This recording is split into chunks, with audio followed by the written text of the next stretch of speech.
Resiliencia, qué palabra tan fea para una cualidad tan interesante, tan edificante, pero bueno, no se puede tener todo. Aún así, si quieres saber 5 factores que pueden ayudarte a potenciarla, quédate en este vídeo con nosotros.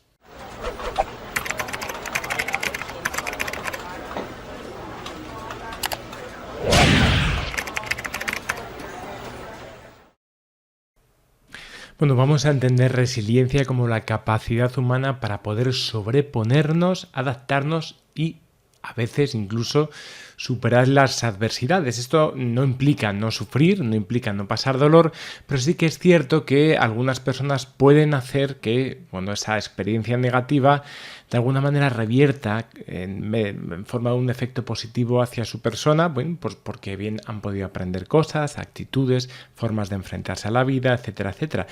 Hay que decir que el dolor y las dificultades no siempre nos hacen mejores. Ojo, que esto también somos muy exagerados. Pero a veces sí pueden ser un elemento de transformación, un elemento transformador.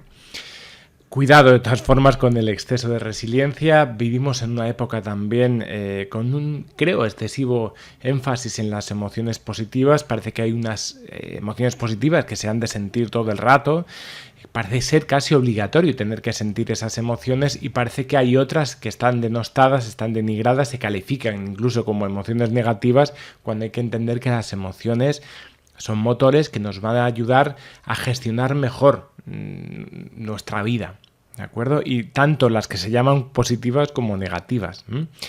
Es cierto que muchas veces también últimamente hay un exceso y hay casi una obligatoriedad en que todo el mundo tiene que tener estos conceptos como resiliencia, liderazgo, parece que hay que ser feliz, no solamente hay que ser feliz, sino una felicidad, suprema.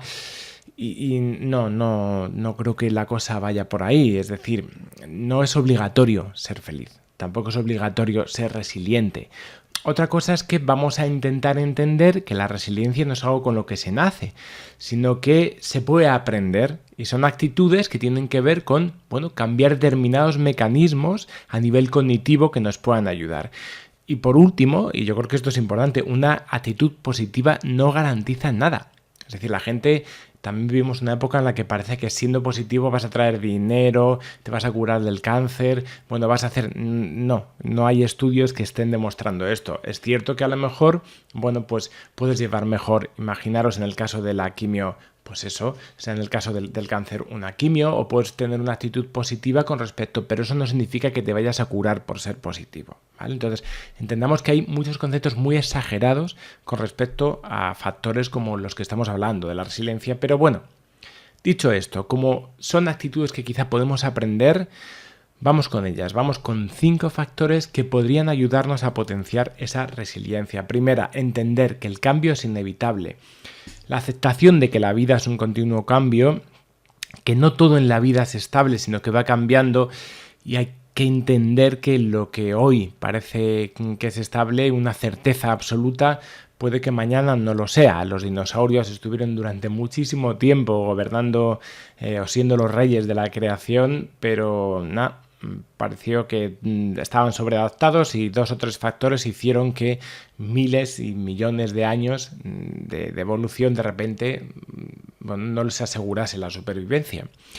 Por otro lado, es importante entender que a pesar de que el cerebro le gusta mucho esto de los no cambios, ¿no? El cambio es algo, fijaros, para el cerebro el cambio es algo, una especie de casi tentativa de inseguridad. El cerebro está acostumbrado a tener una serie de esquemas que sabes que aquí funcionas y si yo hago las cosas más o menos de una forma determinada, el cerebro hace suya esta frase de más vale malo conocido que bueno por conocer, porque le interesa sobrevivir. El cerebro no está hecho para ser felices, siempre lo digo, el cerebro está hecho para sobrevivir, ¿vale? Otra cosa es que, tengamos que plantearnos si sobrevivir como hacemos muchas veces con ese excesivo énfasis en la seguridad, ¿no?, personal y que no nos pase nada, pues al final puede llevar una vida quizá más larga en algunos sentidos, pero quizá el objetivo no consista solamente en sobrevivir, sino en vivir. Y hasta cierto punto hay que entender que la inteligencia, o por lo menos uno de los factores de la inteligencia, es la capacidad para poder adaptarse a los diferentes cambios. Un factor importante, descúbrete. A menudo estamos infravalorados porque como nos conocemos tanto, pues ya sabemos cómo somos, nos sabemos de memoria y esto no es así. Tenemos que aprender o tenemos que entender que podemos sorprendernos a cualquier edad, ¿eh? Muchas veces se dice que a los 40 ya uno se conoce, a los 50, a los 60 uno se puede sorprender siempre. Y esto es importante porque a menudo nos infravaloramos. Sabemos lo que podemos hacer y lo que no podemos hacer. Y tener límites está bien. Y tener unas expectativas que no sean ilimitadas está bien. Pero a menudo sí tenemos esa sensación, o tengo la sensación de que muchas veces nos estamos infravalorando. Y bueno, yo creo que otro lado también importante es aprender a conocer tus emociones. No hay que reprimir las emociones, tampoco hay que dejarse abandonar las emociones. Las emociones no son verdad, las emociones son un motor.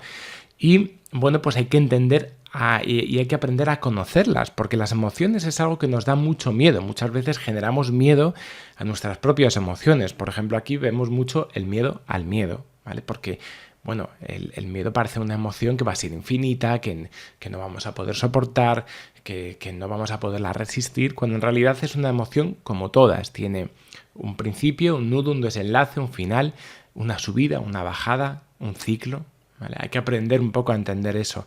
Las emociones muchas veces nos asustan, pero las emociones al fin y al cabo son limitadas como somos limitados nosotros. Así que aprender a conocerlas, a entenderlas, a aceptarlas, va a ser una parte clave para potenciar esta resiliencia de la que hablamos. Consejo número 4, piensa en lateral. La flexibilidad, la creatividad, también son factores que se cultivan. La creatividad, y lo hemos visto algunas veces, no es un proceso tan extraordinario, es un proceso más ordinario y más entrenable de lo que creemos. Muchas veces estamos dando demasiadas cosas por sentado y eso nos impide explorar, aprender, entender. Y hay que aprender también a mirar desde otro lugar. La creatividad no siempre consiste en la originalidad. La creatividad a veces es mirar las cosas desde otro ángulo. Y hay que aprender a salirse de los esquemas. El cerebro tiene muchos esquemas por seguridad y yo lo entiendo. El cerebro, como hemos dicho, bueno, pues lo importante es que sobrevivamos. Pero a veces hay que trascender esos esquemas porque si no siempre vamos a tener los mismos resultados una y otra vez. Y por último, fundamental, no estamos solos. Parece que muchas veces creemos que tenemos esa sensación, pero hay que buscar apoyos, ¿no? La resiliencia no consiste en ser un héroe, uno solo. No, la resiliencia consiste a veces también en aprender a entender cuándo puedes hacer las cosas, cuándo no puedes, cuándo necesitas ayuda. Busca apoyos. Las personas que son más resilientes tienen una red social también más rica a su alrededor y con muchísima más calidad. Bueno, con esto, y esperamos no presionaros mucho con esto de que seáis resilientes, pero bueno, espero que quizá estos 5 factores os hayan servido. Nos vemos en el siguiente vídeo.